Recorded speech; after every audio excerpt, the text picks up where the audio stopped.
बिस्मिल्लाहिर्रहमानिर्रहीम जी। अब तक जो डेवलपमेंट हुई है हुमैरा असगर के केस में, ये जो पुरस्रार जो एक मौत थी, अब तक ये मामला हल नहीं हो सका। ये एक मुअम्मा है, एक अभी तक राज की सूरत में है।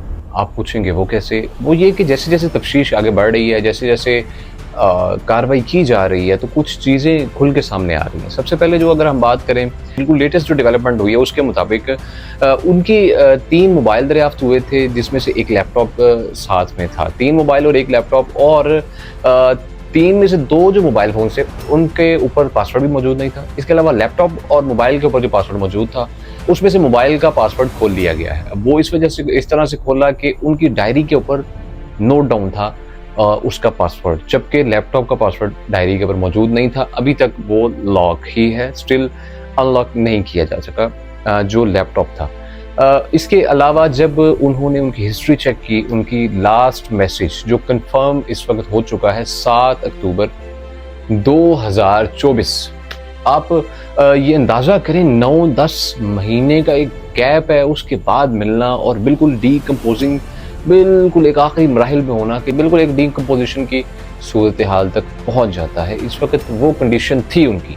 और इसके अलावा जो डेवलपमेंट है वो ये जी, उनके टोटल जो राब्ते थे तीनों मोबाइल फ़ोन में, जो कॉन्टैक्ट्स की लिस्ट थी, 2000 से 2500 के करीब उनके कॉन्टैक्ट्स थे, जिसमें से जो फ्रीक्वेंटली जिनसे वो बातचीत करते रहते थे, वो सिर्फ और सिर्फ अराउंड 70 के करीब थे। और उनमें से भी जो आखिरी चैट्स की गई, वो 5 से 7 लोग थे जिनसे की गई। उनसे तफ्तीश इस वक्त जारी है, उनको तफ्तीश में शामिल कर लिया गया है। और इसके अलावा आपको बताते चले जी, वो एक हमारे एंकर, सीनियर एंकर हैं इकरारुल हसन, उनकी जानिब से ये उन्होंने ऑथेंटिसिटी बताया, ऑथेंटिसिटी के साथ बताया कि ये खातून जो थी हुमैरा अहमर, अपने लास्ट मोमेंट के ऊपर बिल्कुल ये 7 अक्टूबर 2024 जो जिस दिन ये मामला पेश है, उस दिन उन्होंने 10 लोगों को मैसेज सेंड किया। मैसेज उनका क्या था जी? Hello, I want to talk to you, मैं आपसे बात करना चाहती हूँ। ये 10 मुख्तलिफ लोग थे जिनको उन्होंने ये मैसेज सेंड किया। उनमें उनका भाई भी मौजूद था और अपने भाई को भी उन्होंने सेंड किया। लेकिन आप इमेजिन करें कि कोई आपको मैसेज सेंड करता है, कोई इतना अकेला हो सकता है, कोई इतना अकेला हो सकता है कि आपको मैसेज सेंड करे, और कितना ही लेट क्यों ना हो, कितनी ही मसरूफियत क्यों ना हो, हम हफ्ते बाद, 2 हफ्तों बाद मैसेज देख लेते हैं। लेकिन यहाँ पर 9 महीने गुजर गए और भाई को होश नहीं आई कि मुझे मैसेज बहन की तरफ से आया, मैं देख लूँ। इस कदर भी कोई तन्हा हो सकता है? ये एक बहुत बड़ा सवालिया निशान है। इस कदर कोई तन्हा हो सकता है और इस कदर डिप्रेशन कोई फेस कर सकता है, जो कि हुमैरा असगर जो कि वो फेस कर रही थी। इसके अलावा ये तो आप छोड़े कि उनको जिन जिन लोगों से बात करनी थी, पता नहीं क्या बात करना चाह रही थी, कौन सी ऐसी बात थी दिल के अंदर जो वो करना चाह रही थी, जो नहीं कर पाई। और इसके अलावा उनका 3 दिन तक मोबाइल ऑन रहा, तफसीलात के मुताबिक 3 दिन तक ऑन रहा मोबाइल, और उस दौरान सिर्फ 2 कॉल्स आई। एक उनका जो बाहर सिक्योरिटी गार्ड है उसकी, दूसरा एक दोस्त है उसकी तरफ से कॉल की गई। लेकिन हुमैरा असगर मर चुकी थी और दुनिया की जितनी चकाचौंध रोशनियां हैं, उनसे दूर गुमनाम से एक फ्लैट में, वो खातून जिसके 7 लाख के करीब फॉलोअर्स थे, किसी के नोटिस में ना आया कि उस खातून ने अपनी आखिरी पोस्ट कब की। उन्होंने अपनी आखिरी पोस्ट 30 सितंबर 2024 को की। और अगर आप उनका इंस्टाग्राम अकाउंट खोल के देखें तो मुसलसल अपलोडिंग की जाती थी।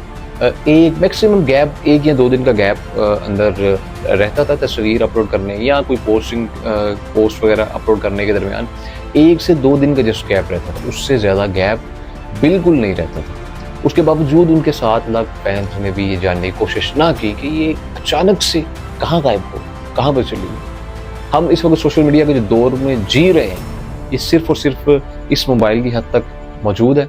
यहाँ से हम कांटेक्ट करते हैं, यहीं से हाल अहवाल पूछते हैं, आगे कौन है, क्या कर रहा है, किस सिचुएशन में है, हम देखते हैं। अगर अच्छा जी मैसेज हमने सेंड किया है, सिंगल टिक आ रहा है, शायद इसने ब्लॉक कर दिया है, सबसे पहले ये में ख्याल ही आता है। उसके बाद ये ख्याल आता है पता नहीं अकड़ में नहीं कर रहा, कोई इसमें कोई गुरूर है उस वजह से नहीं कर रहा।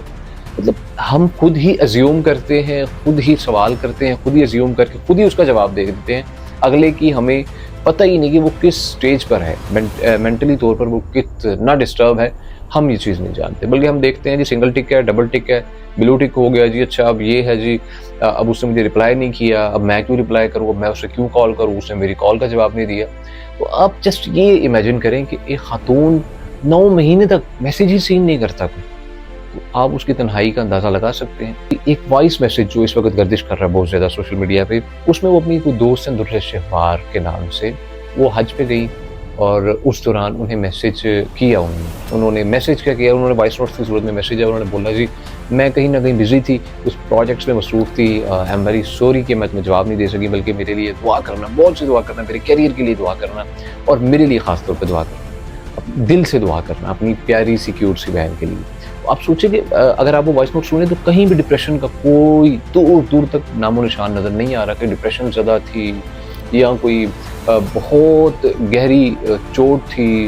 आवाज़ से बिल्कुल नहीं नज़र आ रहा, आवाज़ से बिल्कुल नॉर्मल जो एक इंसान है जिस तरीके से बिल्कुल मोटिवेटेड जो काम में मसरूफ़ होता है, मुकम्मल तौर पर अपने काम में बिज़ी होता है, बिल्कुल उस तरह से वो बात कर रही थी, उनका लहज़ा था। तो मेरे ख़्याल में इसके बहुत से पहलू अभी बाकी हैं इस केस के और इनकी मज़ीद तफ़्तीश जारी है। जो अभी तक की डेवलपमेंट थी वो यही थी और आप लोगों से शेयर करना इस वजह से बेहतर समझा क्योंकि ये केस जो है इसको दबाना नहीं चाहिए। हमें इस पे बात करते रहना चाहिए, इस केस पे बोलते रहना चाहिए ताकि ये ज़िंदा रहे और इसके जो हकीकी जो असल हक़ाइक़ है वो सबके सामने आए। उम्मीद करते हैं इसकी मज़ीद जो तफ़सीश इंशाल्लाह मज़ीद जो अपडेट्स इस केस में आएँगी और मज़ीद जो भी कोई भी तहकीकी तौर पर कोई भी चीज़ सामने आई इंशाल्लाह आपसे ज़रूर शेयर की जाएगी। मुलाकात होगी आपसे किसी और वीडियो में। अल्लाह ने के बाद।